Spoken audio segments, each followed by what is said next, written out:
One Day, One Trouble. Who remembers that novel? Because that has almost become the case of police brutality in Nigeria.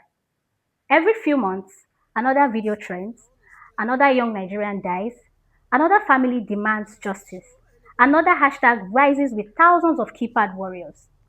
Amnesty International and other human rights groups reports dozens of lives lost to excessive force this past year alone.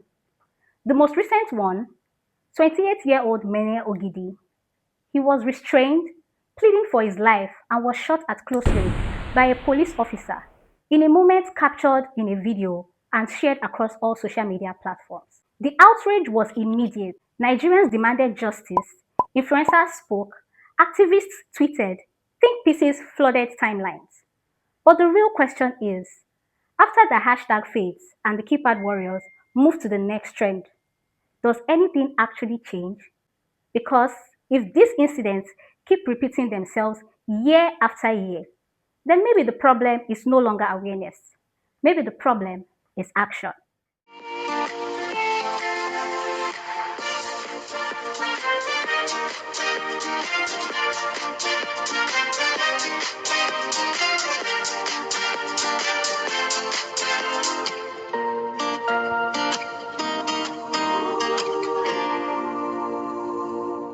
So, the recent tragedy in Delta State shocked the whole nation. What do you think actually happened to Mene Ogidi, and why do you think it's being called an execution? Okay, so this whole thing is about a young man that went to to according to him that he went to collect way bill for his friend, and then along the line they found out that there's a gun in the package and other firearms in the package. So what happened basically is that a police officer, ASP Nuhu Usman, instead of following due process of arresting him and making him go through trial, he decided by himself to end the guy's life there and then. And there were people there hailing him, calling him, all like they were hailing him basically, and he felt like he was like in charge. He had that power to end a human being's life there and then instead of going through the due process of making him go through trial. So I think number one, as a police officer, your uniform is not to intimidate people. Exactly. It's to bring justice, protect people that are vulnerable, people that needs protecting. For a boy like Mene, he was begging for his life, trying to explain, which normally, according to the law, when you detain a suspect, you are not even supposed to. I don't think you're even supposed to take the suspect to the station first. You're supposed to go through investigations and stuff, except you feel like the suspect wants to, you know, run away or something. But he didn't even go through the due process, he just shot the person. That's execution. There's no other explanation for that. Like just killing somebody randomly because you feel you have the The power power. to. He has a gun. Yeah, you have a gun. That's execution. There's no other explanation for it. And the fact that the person in question was not even trying to fight back. Yes. He was restrained, for crying out loud. This guy has no power at all. And he was And he wasn't begging. He was willing to fighting. give you all the information that you need to apprehend The culprit, The culprit, yeah, the right? suspect. suspect. And he still felt the need to end his life there. That's really crazy because I feel police officers are supposed to be like protections. Like we're supposed to be able to run to a police officer when we see them on the road, right? But these days it's just looking as if they are the ones we should even be running away from. Do you get? So it's crazy. It's not fun at all. It's not. Police is your friend, really. I don't think so. I don't think so because nobody has like any good experience. Once you hear, oh, I get issue with police, so you're already saying like you're already thinking, oh, what could it be? They're always extra. It's quite unfortunate what happened to Mene Ogidi. And apart from the whole rise in police brutality, we're also seeing a rise in fake extortion from fake police officers. So as a civilian, how do we differentiate between a real police officer and a criminal disguised as an officer. The only way we can do that if the police is more digitalized, because we are in a digital world now.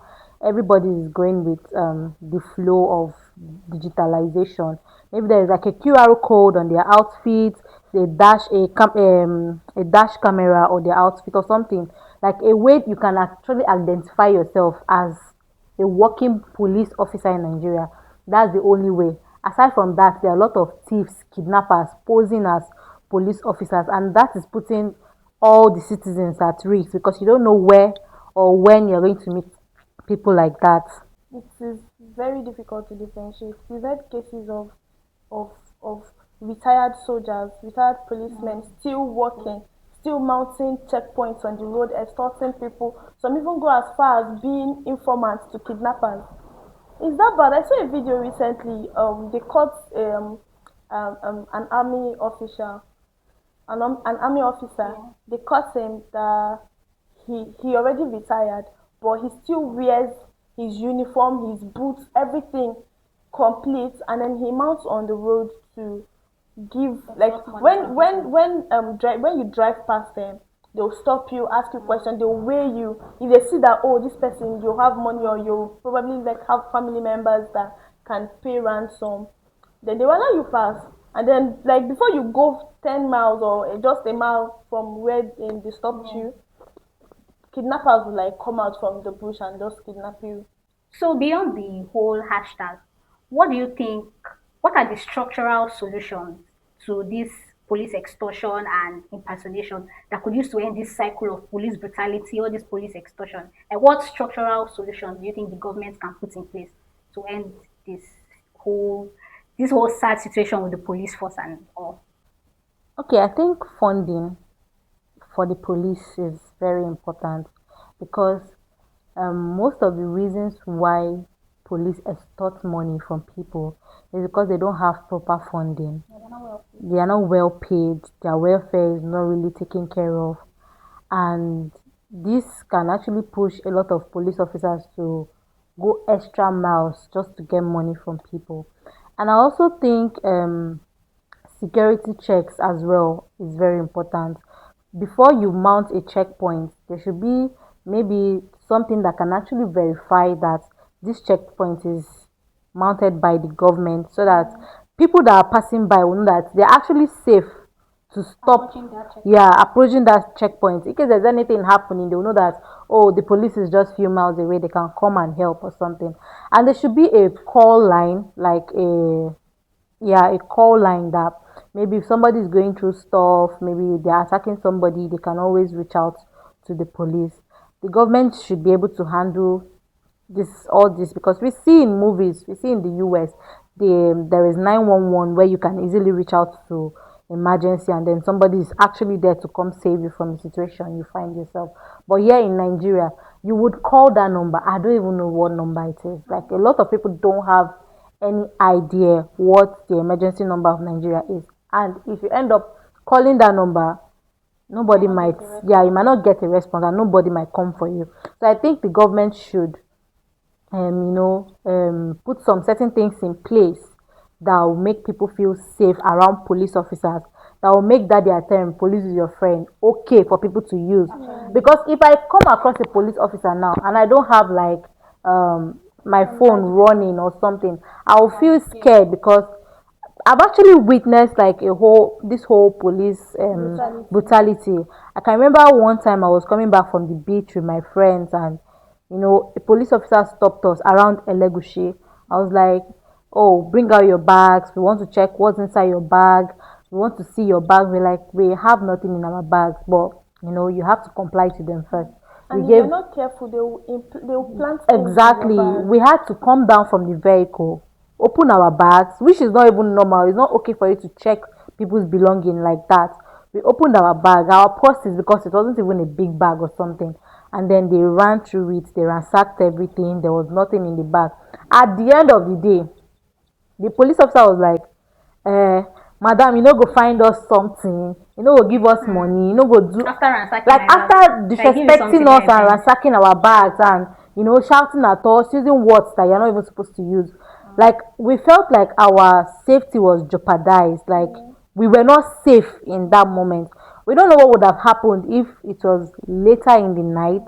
Maybe if everywhere was dark, if we would have been safe as girls that we are. So True. I think the government should fund the police, and the police should make their presence more safer for human beings to be around them. Yeah, another point is this community policing. I feel like if they can narrow policing down to like our neighborhood, when they know the people, like, oh, this is a policeman, and This they is know you somebody's down to your son. father's Yeah, house, your they Mm, already know you, they know the family you're coming from. I feel like they'll be able to like relate with you better because they know what you do already and they know like your family they're background, similar what you to can do like and the what you one they do can't in do. the US. Like they have sheriffs oh and they know, yeah, yeah, They this is know the their sheriff of a families, particular, they know the yeah. families, yeah. And speaking of all this, the government sponsoring and putting more funding into the police force, the most basic thing is a camera. They have it outside the country. That's dash another country. cam, But a dash cam, apart from dash cam, on the body body of cam. the body cam for the officers. Because in a situation where a police officer is asking you, Madam, can you find us something? You're already crossing the line. And that could make you lose your job. You've lost your job basically asking for that. So when a police officer is already crossing the line, trying to already becoming a threat to your life, and is already asking for funding from a civilian, that would already put him on a red flag, and that would get that police out of your way.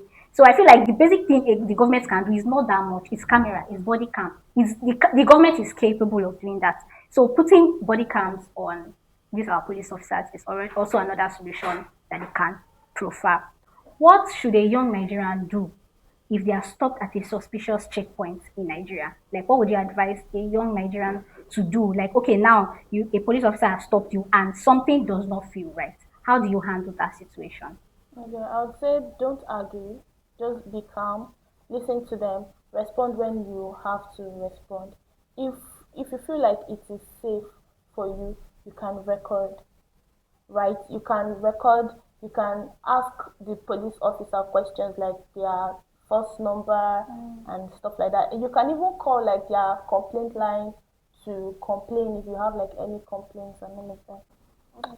So I think as a Nigerian, basically, let me talk about myself. If I come across any police officer and I feel they are getting aggressive with me, normally they don't know how to communicate. Most of them, they don't know how to pass the information abroad. They are so provocative. They will make you say some things you're not even supposed to say. I would be calm, like she said, and if I feel he's taking another steps, and then I'm definitely going to stream instantly because you don't know what's the next step. With what have happened to many, anything can happen at any Exactly. time. So if you have the ability to go live, then do it. But first, be calm. Do not argue with them. Don't argue with them. Just provide every document they need. And as a Nigerian, I would advise you to always go around with your ID cards because that's very important. And young boys are not really safe in Nigeria. The moment police officers see you with dread, Dread. the frustrated ones, they would definitely just, give you a name. They will frame you. They will try to like say every manner of things they're not supposed to say to you because of your hairstyle. So I think as a Nigerian, I'm not going to say you should shave off your head, but to be on the safe side, it's better to be alive than gone. You can always lower your hair because Nigerian police they don't like good things. Yeah, So and another thing is yeah, to know your rights. exactly. You definitely have to know your rights. You know that your phone is your privacy. No matter what, unless you just want them to access your phone, you can allow them. But if you don't want to, it is your right to not have anybody snoop around or use your phone. And so you You should can know always it. ask them to take you to the nearest police station Exactly. because most of them they will not want you to move from there because they want to extort money from you. You can always request that they take you to the police station to like go through proper investigation. And at the end of the day, you might end up not being guilty of anything at all. So just always request that they take you to the nearest police station. You guys have heard the solutions they've profiled. Hopefully, we'll be able to put it to good use, and these solutions will be able to keep us safe to a large extent. Justice for Many Ogidi isn't just about arresting one police officer. It's about fixing that broken system that gave the police officer the chance to cock the gun at Mene Ogidi. To our viewers, what change do you think can be done in the police force that would give you that trust, that will make you trust the police more?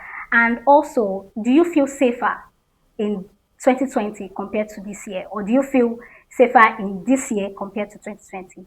Let us know your thoughts in the comment section below. And as you already know, do not forget to like, share, subscribe, comment your thoughts, and follow us on all our social media platforms. See you same time next week. Have a good day. Bye.